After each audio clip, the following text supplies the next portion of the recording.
ស្ដីបងប្អូនខ្ញុំប្រាប់ពីរបៀបប្រើឡាសែនេះណាឡាសែនេះគឺមួយឈុតគេមានជើងសម្រាប់យើងចាប់ជាមួយនឹងដងហើយនឹងប្រដាប់បញ្ចូលថ្មទៀតយើងប្រើប្រភេទថ្មធំចេះណាពេលដែលយើងដាក់គឺយើងដាក់ខាងលេខបុកមកចេញក្រៅណាហើយយើងមកវាបញ្ចូល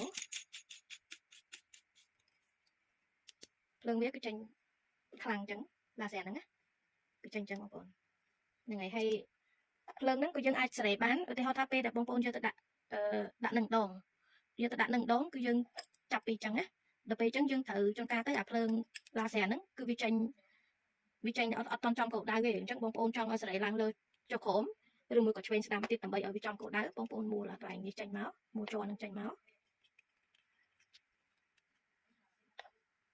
មូលជ័រវាចេញមកអញ្ចឹងមកហើយ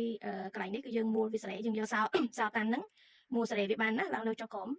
ឆ្វេងស្ដាំអញ្ចឹងណាហ្នឹងហើយពេលដែលអស់ថ្មបងប្អូនយកមកដាក់មកគេមានដាក់សញ្ញាបុកដករបស់គេអញ្ចឹងចាប់នេះយើងដាក់បែបហ្នឹងណាវាចេញភ្លើងអញ្ចឹងហើយយើងដោតទៅព្រីទៅ